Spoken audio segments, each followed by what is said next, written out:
And we're back. Good evening, America. I'm Leslie Marshall. Welcome back to the only true democracy in talk radio of, for, and by you, the nationwide, and streaming live at lesliemarshallshow.com. I wanted to get this gentleman on the program tonight. He has been, in so many programs. I wanted to get him on because not only a Muslim scholar, a Turkish Muslim scholar, but good evening, I should say Professor, Mr. Oktar, good evening, and thank you for joining us. Mr. Adnan Oktar, good evening. Welcome to America, and welcome to the Leslie Marshall Show. Good evening. This is Ali speaking, the translator of Mr. Harun Yahya. İyi akşamlar diliyorlar. Amerika'dan hoş geldiniz programımıza diyorlar. Hayırlı akşamlar. Onlar da sefa geldiler. Good evening to you as well. You are very welcome. Mr. Oktar, you have written a book called Islam Denounces Terrorism. Please explain to us briefly how that just cannot be for those groups to align themselves with Islam and use Islam as their purpose of these terrorist acts. Okay, let me translate. İslam Terör Lanetler isimli bir kitabınız var. İslam ve din adına yapılan terörist saldırılara karşı yorumunuz nasıl olacak? İslam baştan sona kadar sevgiyi, şefkati anlatır. Hristiyanlıkta da, Musevilikte de bu şekildedir.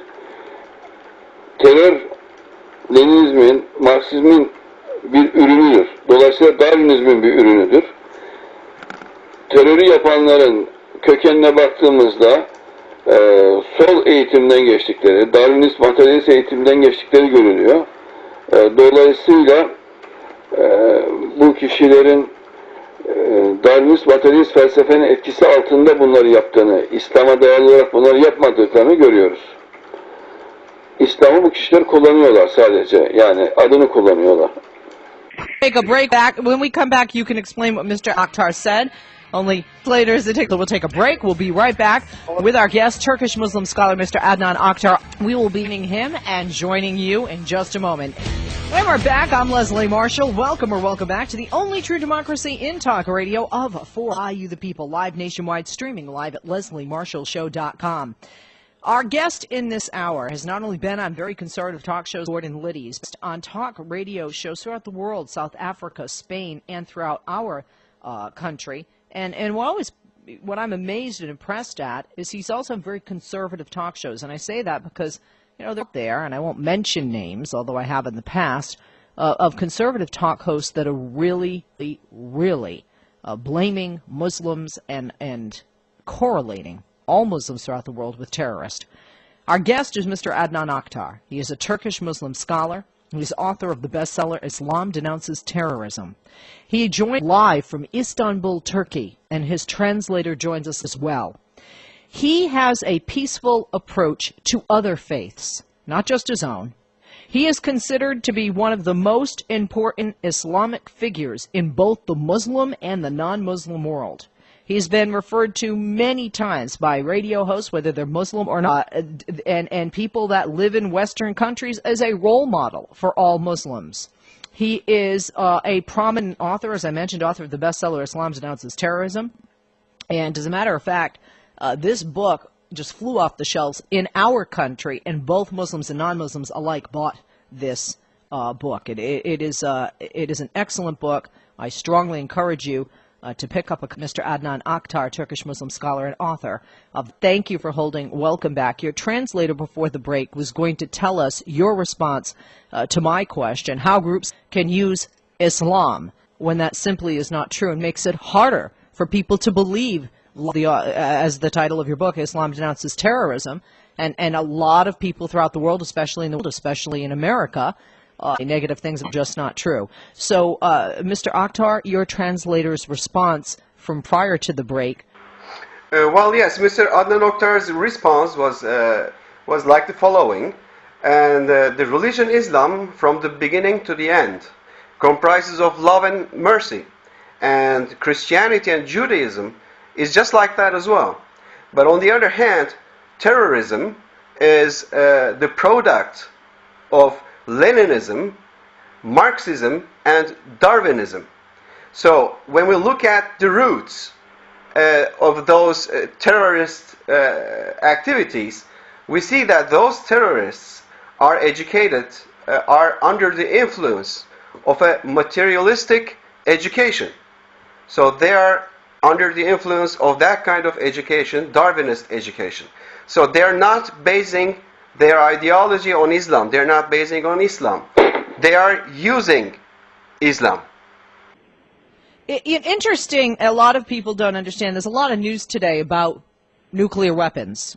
Israel, Syria, which is a Muslim country, and certainly we have heard about Iran and their use of uranium and developing uranium, enriching uranium for the sake of nuclear energy.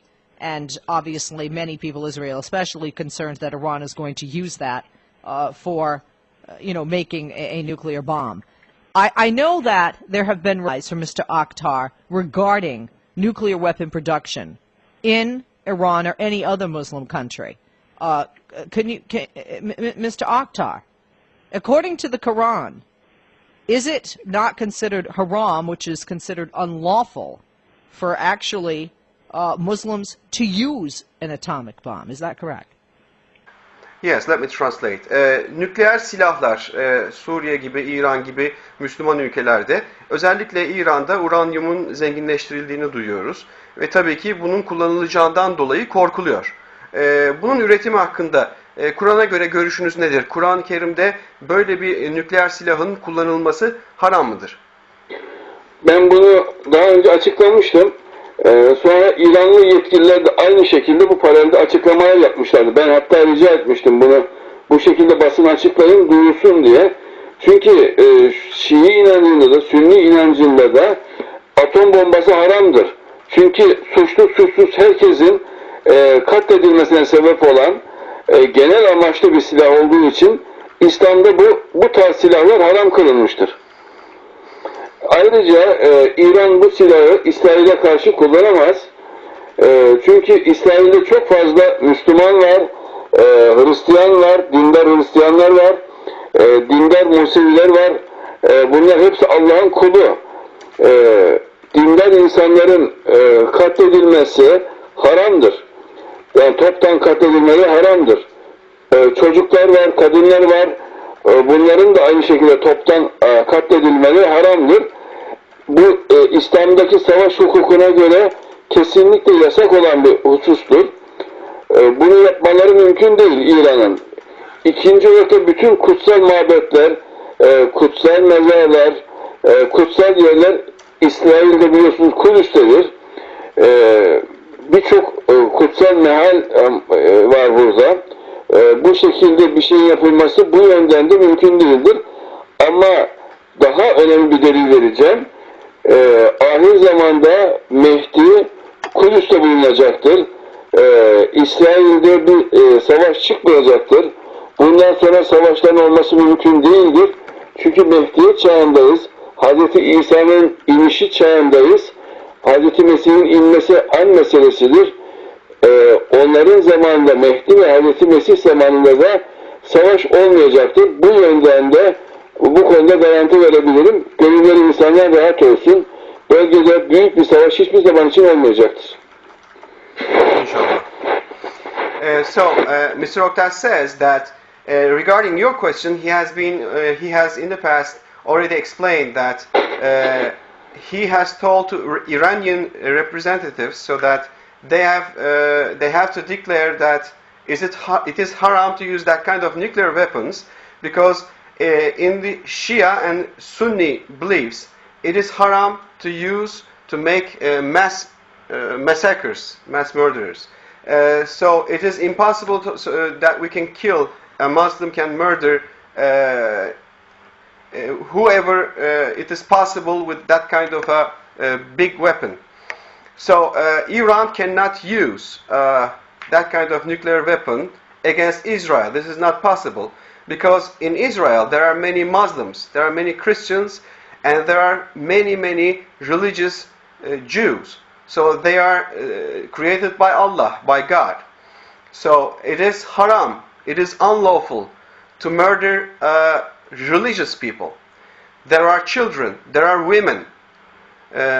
This is when you use a nuclear weapon, this is called mass massacre, big massacre. It is forbidden. Besides, in Israel there are divine places. It is very important places as location, as the land. So in this way, it is not possible neither. And I would like to give you other very important evidence about that, so that we are now in the end times. So we are witnessing the end times, and Mehdi and Jesus Messiah, peace be upon him, they're going to rise in Jerusalem. And according to our belief, in their times, in the time of Messiah and Mehdi, there is not going to be a big war. And in Israel, there is not going to be a war. It is not possible.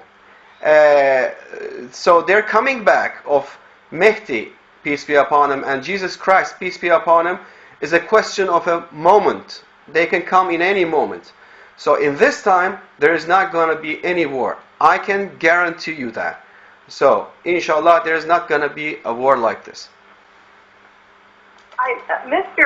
Oktar organized a press conference with the Israeli delegation in Istanbul, where the two of you are in Turkey, on the 20th of January. My understanding is the main purpose of that press conference was to establish the peaceful relationship between Muslims and Jews, and also actually to make a call. This is a Muslim making a call for the public release of an Israeli soldier, Gilad Shalit. I want to share with you some of the people that were at that quickly. Mr. Ayub Kara, the Deputy Minister of the Development.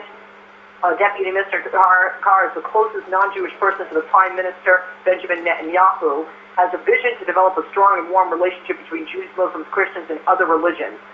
A Rabbi Hollander, from a rabbinical court in Jerusalem, the Jerusalem Court for Issues of B'nai Noah. Dr. Hurrian Dimitri, an Orthodox Christian leader. Rabbi Abramson, a historian and consultant to the Rabbinical Court of Jerusalem. And Mr. Ephraim Lahab, a senior strategic advisor, deputy minister, office of the Prime Minister, chairman of Academic Union of Israeli Civil Workers, general director, Academic Association in Israel. What I want to ask you, Mr. Oktar, is there is a belief throughout the world that Muslims and Jews hate each other everywhere, but especially in Israel, especially the Israelis and the Palestinians. Why would a Muslim, such as yourself, Mr. Oktar, get this group together, and is this a sign of hope that there actually could be peace and understanding in the Middle East when we see these actions taking place in Israel today? Şu şekilde söyler, bir basın toplantısı düzenlemiştiniz 20 Ocak'ta. Museviler ve Müslümanlar arasında barışı tesis etmek için. Burada Gilad Shalit konusu da vardı. O İsrail'den bakan yardımcısı da vardı. Size sormak istediğim soru şu diyor.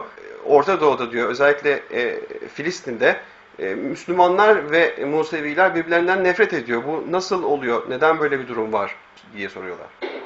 Derviş ve materyalist eğitim İslam aleminde de, Hristiyanlıkta da, Müslüman dünyasında yani etkisini gösterdi. Hristiyan dünyasında etkisini gösterdi. Musevi dünyasında etkisini gösterdi. Materyalist, sevgisiz, dinden uzak nesiller yetiştirildi.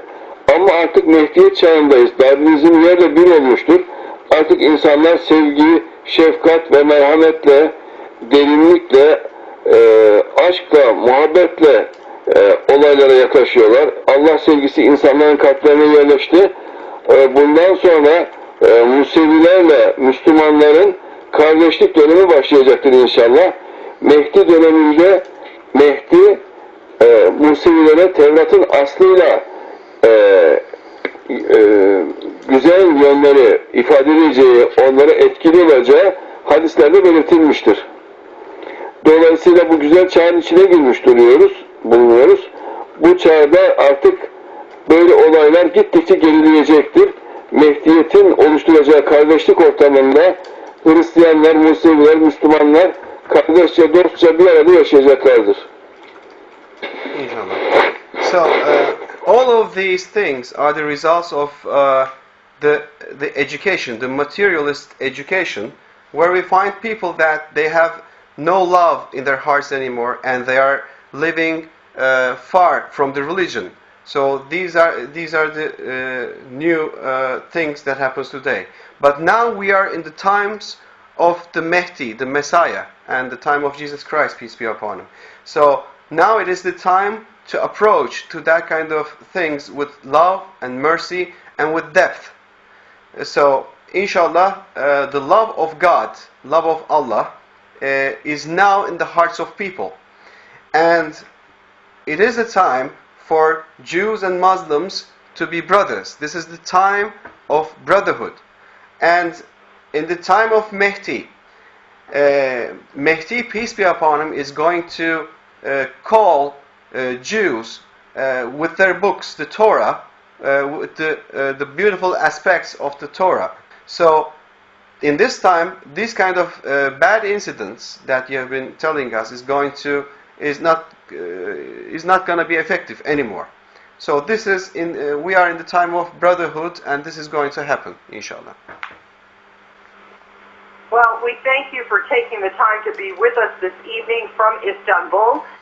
Again, our guest, Mr. Oktar, is a Turkish Muslim scholar, also the author, Mr. Adnan Oktar, of the bestseller Islam Denounces Terrorism, as I've constantly said, of this religion and of these people. And as you hear from this prestigious scholar, well respected in both the Muslim and non-Muslim world throughout the world, and author of the bestseller Islam Denounces Terrorism. Mr. Adnan Oktar, thank you for joining us tonight live from Istanbul, Turkey, and of course your translator as well. Gentlemen, thank you for being on the Leslie Marshall Show.